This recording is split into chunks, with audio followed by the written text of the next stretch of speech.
all the pain.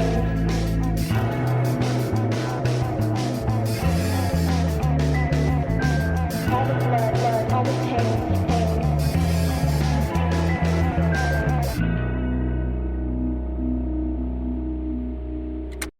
Hey guys, I wanted to say thank you so much for putting up with me last week for a whole episode. It was honestly pretty challenging, but I did it and I'm pretty proud of it and I made it all the way through. But I have some really good news for you. You did an amazing job, Ricky. I am so proud of you. And yes, I am back, alive and well. Still kicking. Still kicking. And I do want to take a moment here to thank you all so much for your kind words and messages and prayers. It meant so much to me while I was in the hospital. I read every single one while I was lying in the hospital bed kicking COVID butt. And I'm happy to say that I am back at home. I just feel so blessed. It was a wild adventure though.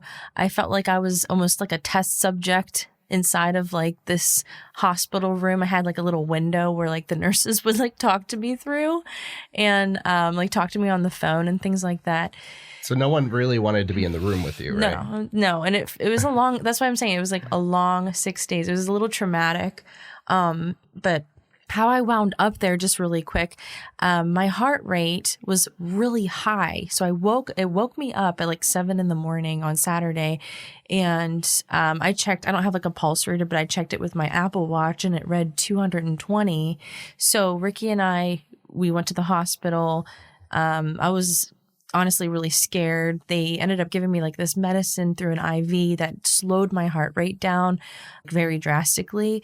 And it almost felt like they warned me and said it felt like I was going to actually like die because it slowed down at like such a quick rate.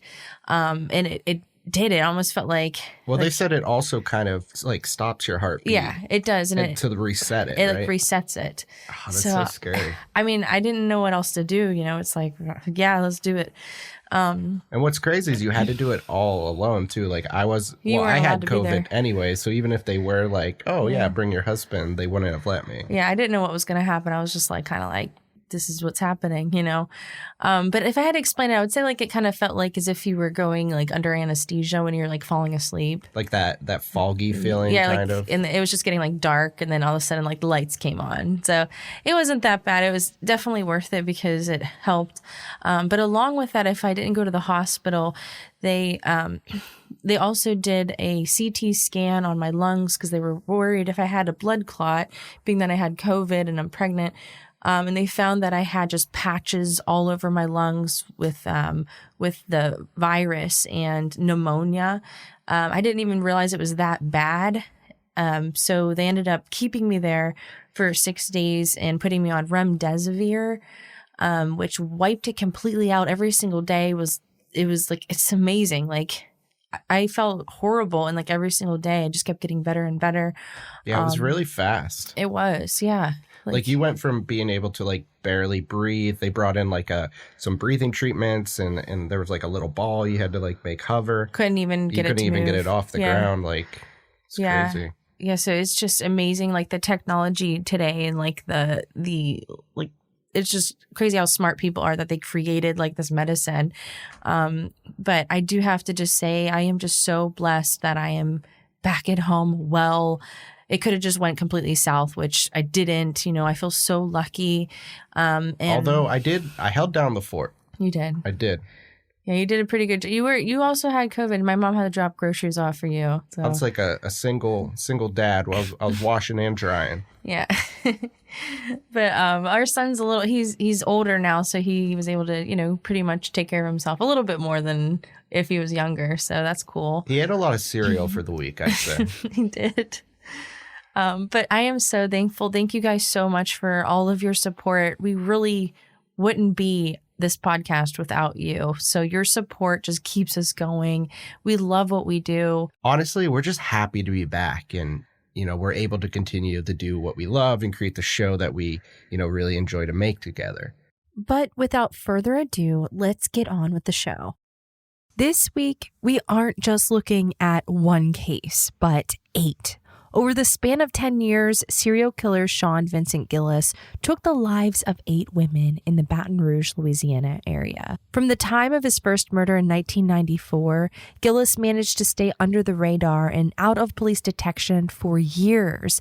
But when another serial killer started his spree in the same jurisdiction, the police managed to catch not only the Baton Rouge killer, but the other Baton Rouge serial killer, which Gillis was nicknamed. We'll warn you now, these crimes are gruesome, and Sean Vincent Gillis, even years later, feels no remorse about what he did to 8 women over the course of 10 years, and is even proud of his reign of terror in his hometown. Sean Vincent Gillis was born on June 24, 1962 in Baton Rouge, Louisiana, to Norman and Yvonne Gillis. Norman wasn't around for much of Sean's childhood, but for the brief time that he was hardly parental. Norman was an alcoholic who suffered from severe mental illness, and when Sean was just a baby, his father, in an angry psychotic episode, held a loaded gun to his son's head. But ultimately fearing that his unstable mental state would lead to hurting his wife or baby, Norman left his family. Sean didn't see his father for nearly 16 years, as Norman went in and out of mental institutions trying to get help. Outside of his broken relationship with his absent father, Sean had a relatively peaceful childhood. His mother, Yvonne, worked full-time at a television station, and while she was at work, Sean was often cared for by his grandparents. Yvonne described Sean as a normal boy, in that he liked most things that other boys liked. To her, he always seemed to be a perfectly average and content little boy. Sean was particularly fond of building model cars and had a few close friends in school. He attended Catholic schools at the direction of his mother, who pushed him to have a good education. John Green is one of Sean's best friends in school, and he knew him as a smart, respectful person with a good sense of humor. Despite his average grades, Yvonne always believed her son was brilliant. But there were parts of Sean that his mother didn't see. By the time he was in high school in the late 70s, Sean and his small group of friends often found themselves in trouble. Usually, though, it was nothing more serious than being neighborhood nuisances. Carolyn Clay, one of Sean's neighbors, recalled Sean as an angry teen. She says once she woke to a loud noise and saw Sean beating on some garbage cans. He had told a neighbor it was out of frustration that he didn't have a girlfriend. Though Yvonne could never believe such a thing about her son, but to the rest of the neighborhood, he was known for being a very angry young boy. After graduating high school, Sean continued to live with his mom at his childhood home and through the 1980s. And during this time, he saw his father for the first time since he was a baby. Sean's grandfather and Norman's dad had recently passed away, leading Norman to come back to the area. For a short period, it seemed that father and son might reconcile. But when Sean learned that his father was gay, his homophobia ruined any potential for peace.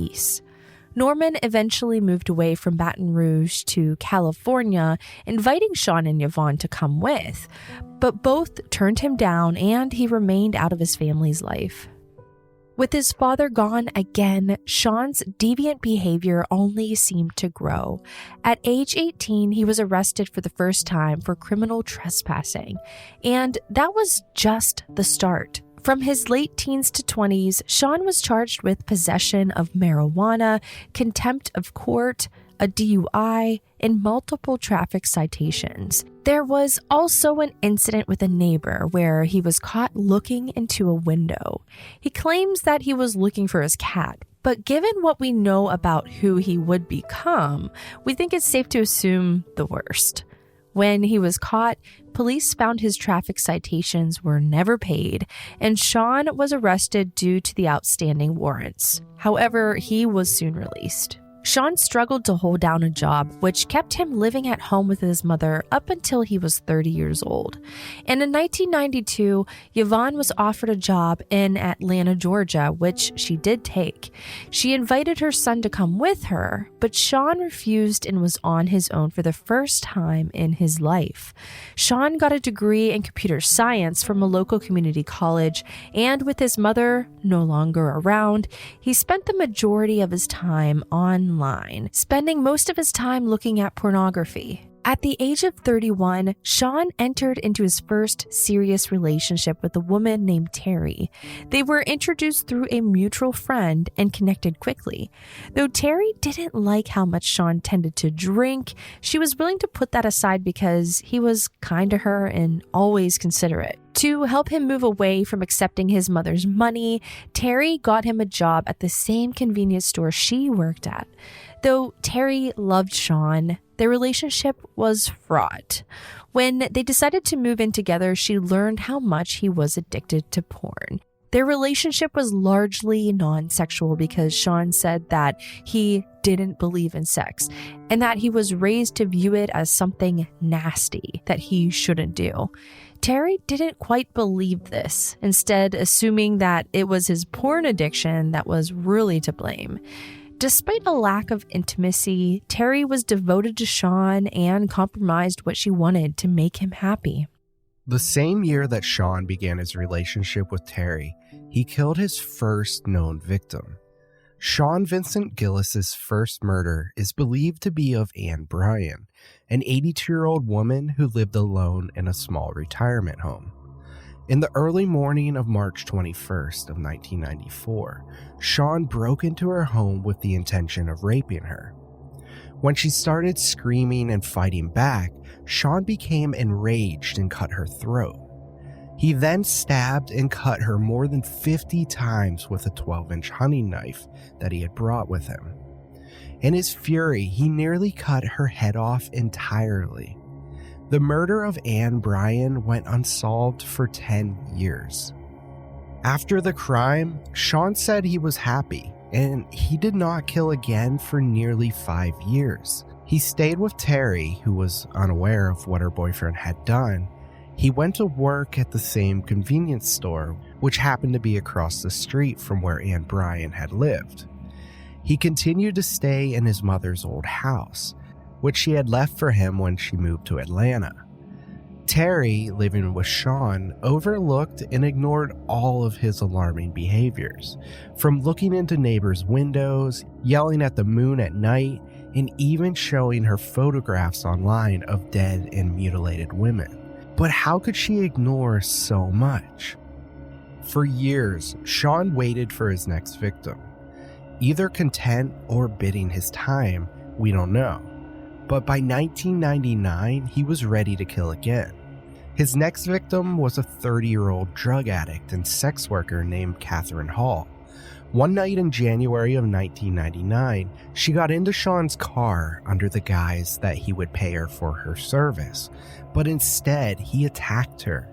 He wrapped a zip tie around her neck, and when she tried to escape, he stabbed her 16 more times, killing her. His attack was vicious, stabbing her in the throat and the eyes. Then, once she was dead, he raped her, and then continued to mutilate her body. He discarded the bloody corpse in front of a dead-end sign in a rural area of East Baton Rouge. Catherine's naked body was found by a squirrel hunter the next morning. No longer waiting years between kills, in early May of the same year, Sean Vincent Gillis found his next victim, Hardy Smith. Hardy Smith was an avid runner and had previously run in the Boston Marathon. She was a mother of 3 and frequently ran in the South Baton Rouge area.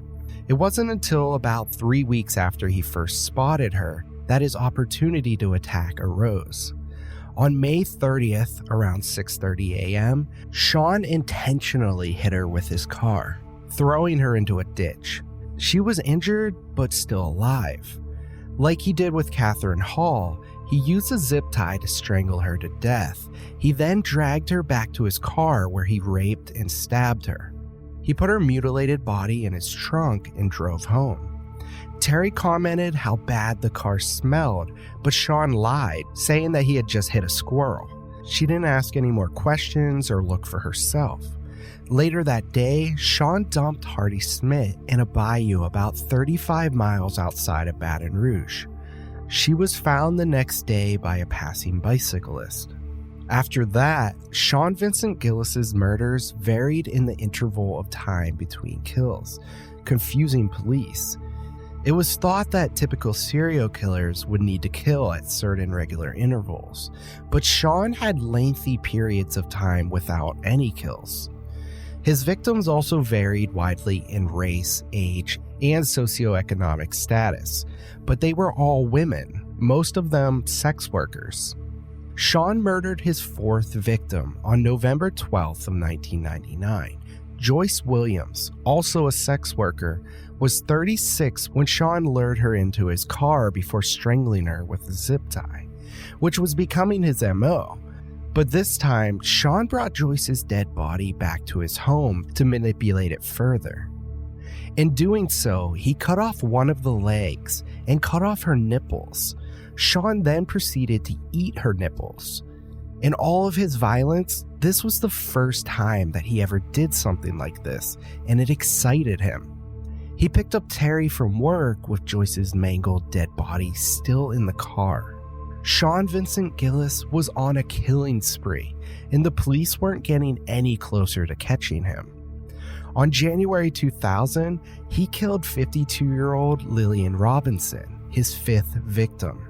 And towards the end of October 2000, he killed 38-year-old Marilyn Nevels, his sixth victim.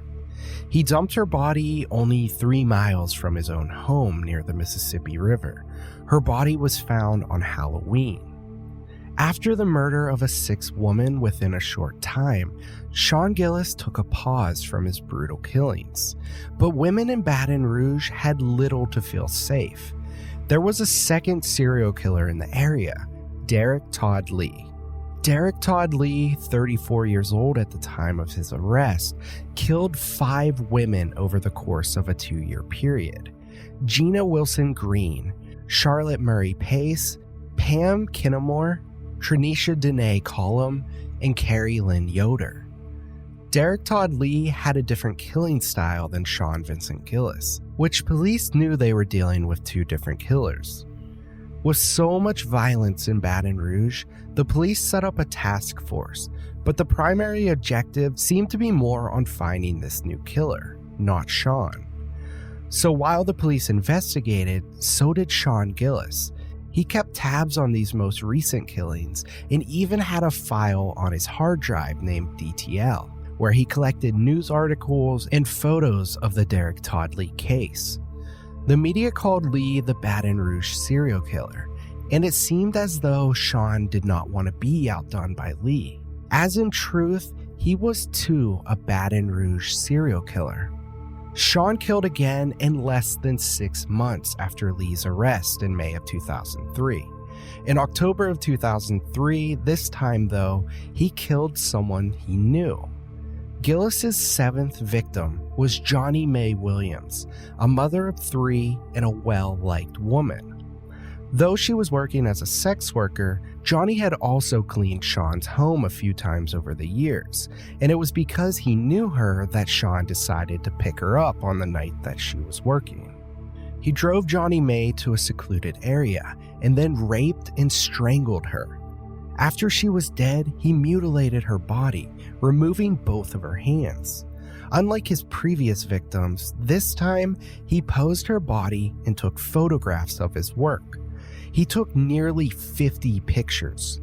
In February of 2004, Sean Vincent Gillis took his 8th life. A prostitute in her 40s named Donna Bennett Johnston. Donna was very drunk when Sean got to her, and he had no trouble coercing her into his car. From there, he drove somewhere quiet near his house and strangled her, killing her within a few minutes. He again slashed her body with a knife. He also cut her arm and cut a tattoo from her thigh. Sean later shared his own account of what happened that night. saying in a letter to one of Donna's friends, she was so far gone that night that I don't think she even knew what was happening to her.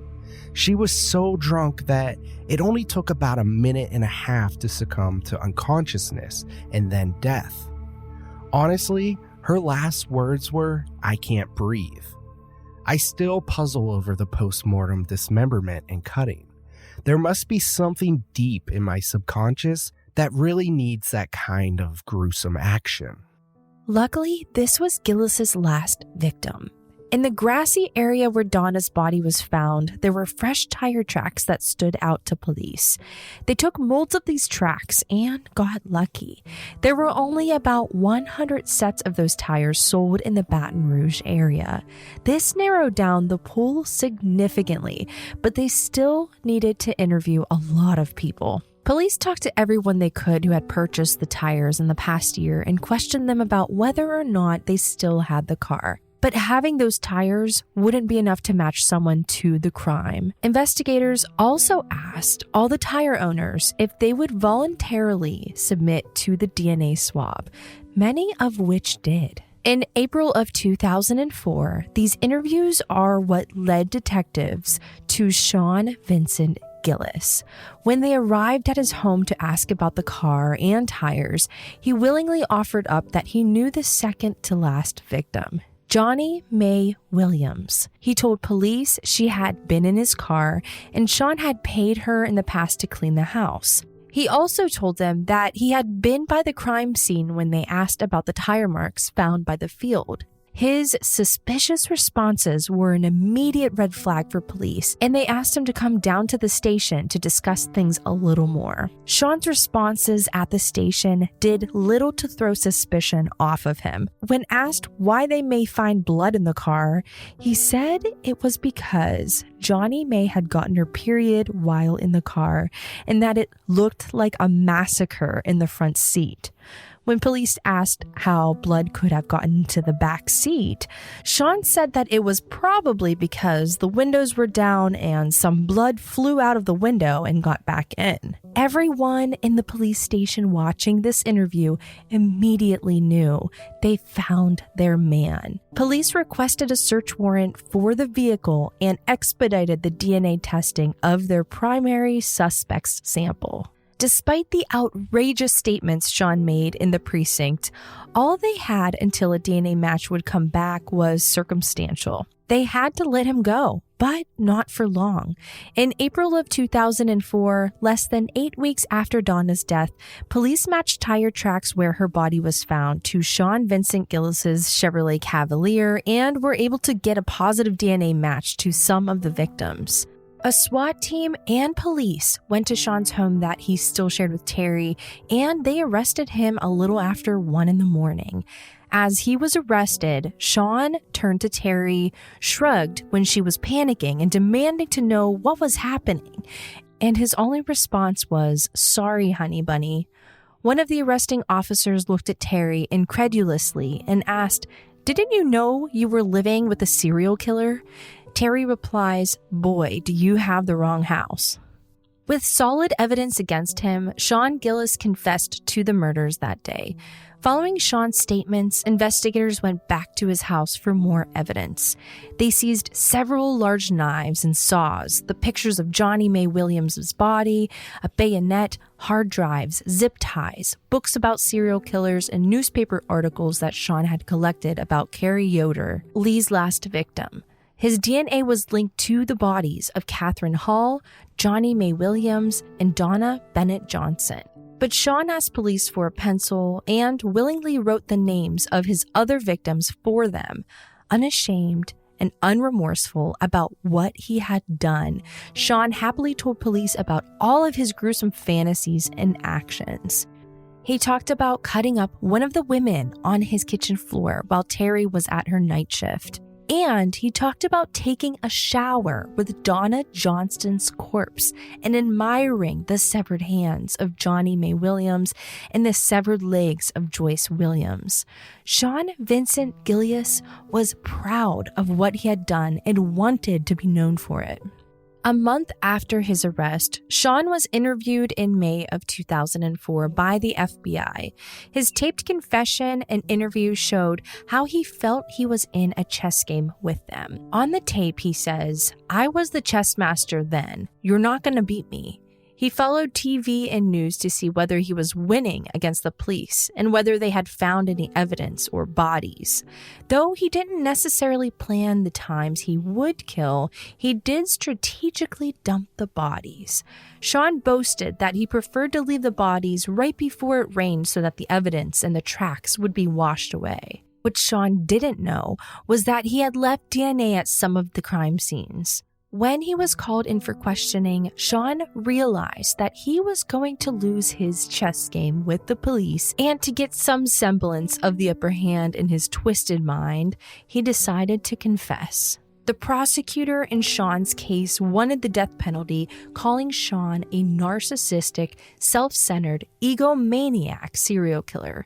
But he wasn't able to prove this as clearly as the police knew, because the taped interview detailing how Sean planned and thought of his crimes as a chess game was deemed inadmissible and never played in court. Sean had asked for an attorney during the interview, but was not given one, so the tape couldn't be used. The prosecutors claimed that they only continued with the interview because Sean continued to talk and provide information after he requested the lawyer. Luckily, besides the tape confessions to authorities that was found inadmissible, Sean wrote letters to a woman named Tammy Perpera, detailing his murders, and he spoke to a journalist, Josh Knoll. During the interview in 2004 with Josh, he also confessed to killing 8 women. Josh testified to this in court.